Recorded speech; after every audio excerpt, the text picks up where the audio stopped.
नमस्ते क्लास। मेरा नाम है राजीव कुमार। नमस्ते क्लास डिजिटल इंस्टीट्यूट चैनल पर आप सभी स्टूडेंट्स का फिर से बहुत बहुत स्वागत है। कैसे हैं आप सभी? आशा करता हूँ खुश होंगे, स्वस्थ होंगे। पिछली क्लास में हमने वर्कशीट बार पढ़ा था, जिसमें हमने शीट को add, remove, move, hide, unhide करना सीखा था। आज हम सीखेंगे फंक्शन आर्ग्यूमेंट्स। इसमें जो हम टॉपिक्स करेंगे वह है difference between formula and function, types of arguments like text argument, number argument, value argument, range argument and criteria argument and last syntax. तो सबसे पहले देखते हैं टॉपिक 1, जो कि है difference between formula and function. Excel में फॉर्मूला का मतलब होता है मैन्युअली कैलकुलेशन करना। जब हमें ऐड, सब्ट्रैक्ट, डिवाइड करना होता है तो हमें सेल एड्रेस देकर मैनुअल कैलकुलेशन करनी पड़ती है। जैसे यहाँ हम सभी नंबर्स को ऐड करना चाहते हैं।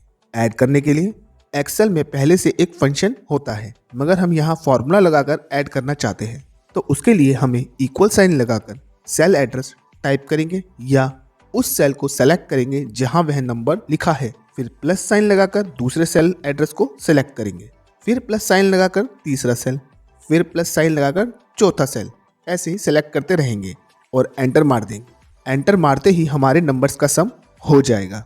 जब हम केवल सेल एड्रेस को लेकर ऐड, सब्ट्रैक्ट, मल्टीपल जैसी चीजें करते हैं तो उसे फॉर्मूला कहते हैं। बात करें फंक्शन की, तो जब हम एक्सेल में ऐसा कोई फॉर्मूला यूज करते हैं जो एक्सेल में पहले से ही इनबिल्ड होता है तो उसे फंक्शन कहते हैं। जैसे यहाँ हम सभी नंबर्स को ऐड करना चाहते हैं। पिछली बार हमने सबको मैनुअली ऐड किया था, मगर इस बार मैं एक्सेल में दिया इनबिल्ड फंक्शन लेकर ऐड करूँगा। एक्सेल में वैल्यू को ऐड करने के लिए हमें सम फंक्शन दिया होता है, तो यहाँ मैं जैसे ही इक्वल टाइप करके सम लिखकर ओपन ब्रैकेट करता हूँ और सभी नंबर्स को एक साथ सेलेक्ट करके ब्रैकेट क्लोज करता हूं तो सम फंक्शन हमें सेलेक्ट किए सभी नंबर्स को ऐड करके दे देगा। तो इसे बोलते हैं हम फंक्शन।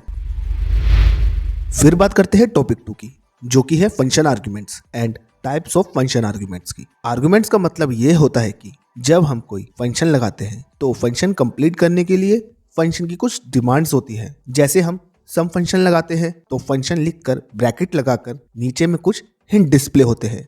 उसी डिस्प्ले हिंट को फंक्शन आर्ग्यूमेंट्स कहते हैं।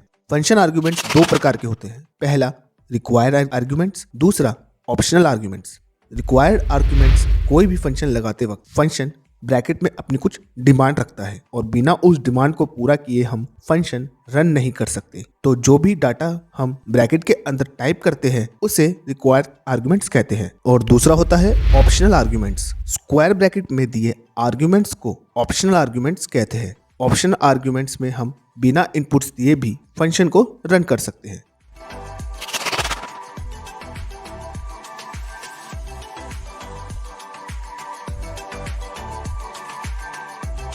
देखते हैं required argument and optional arguments कितने प्रकार के होते हैं। आर्ग्यूमेंट्स दोनों के सेम होते हैं।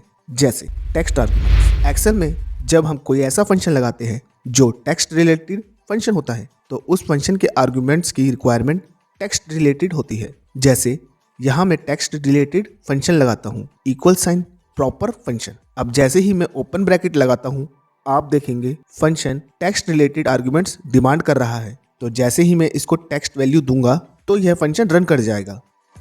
फिर है नंबर आर्ग्यूमेंट्स। ऐसे ही एक्सेल में जब हम कोई ऐसा फंक्शन लगाते हैं जो नंबर रिलेटेड होता है तो उस फंक्शन के आर्ग्यूमेंट्स की रिक्वायरमेंट नंबर रिलेटेड ही होती है। जैसे यहाँ मैं दिए हुए नंबर्स को जोड़ना चाहता हूँ तो मैं सम फंक्शन लगाऊंगा। तो जैसे ही मैं सम फंक्शन लगाता हूँ आर्ग्यूमेंट्स में आप देखेंगे फंक्शन की डिमांड्स नंबर है। तो जैसे ही हम फंक्शन को नंबर इनपुट्स देंगे फंक्शन रन कर जाएगा। फिर है वैल्यू आर्ग्यूमेंट। एक्सेल में जब हम ऐसा कोई फंक्शन लगाते हैं जो टेक्स्ट या नंबर या स्पेशल कैरेक्टर्स या लॉजिकल से रिलेटेड होता है तो फंक्शन हमसे वैल्यू आर्ग्यूमेंट्स की डिमांड करता है। जैसे हम पता करना चाहते हैं कि एक कॉलम में कितने सेल में वैल्यू रखी हुई है तो हम काउंट फंक्शन लगाएंगे। अब वैल्यू चाहे नंबर हो, टेक्स्ट हो या स्पेशल कैरेक्टर्स हो, वैल्यू आर्ग्यूमेंट्स इन सभी को काउंट करेगा। फिर है रेंज आर्ग्यूमेंट। कुछ फंक्शन में रेंज आर्ग्यूमेंट्स की रिक्वायरमेंट होती है। रेंज आर्ग्यूमेंट्स मतलब सिलेक्शन ऑफ मल्टीपल सेल। जैसे यहाँ हम जानना चाहते हैं कि इस दी हुई लिस्ट में कितने सेल ब्लैंक हैं तो जैसे ही हम काउंट ब्लैंक फंक्शन लगाते हैं आर्ग्यूमेंट्स में आप देखेंगे फंक्शन की डिमांड रेंज रिलेटेड है, तो जैसे ही फंक्शन को रेंज देंगे तो हमारा फंक्शन रन कर जाएगा।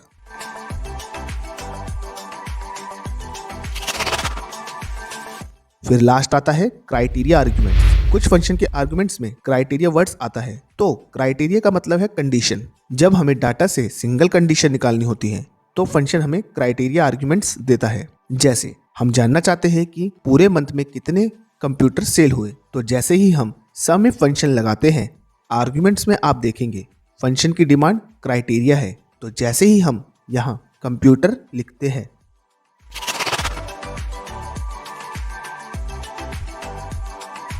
और एंटर मारते हैं, हमारा फंक्शन रन कर जाएगा।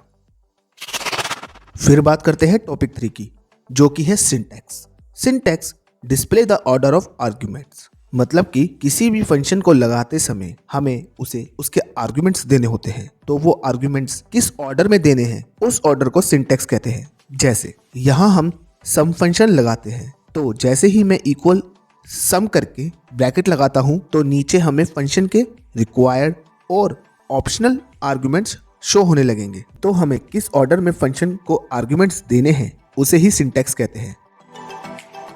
तो यहाँ पर खत्म होता है आज का चैप्टर। फिर मिलते हैं नेक्स्ट क्लास में न्यू टॉपिक के साथ। जुड़े रहिए नमस्ते क्लास के साथ। नमस्ते नमस्ते क्लास।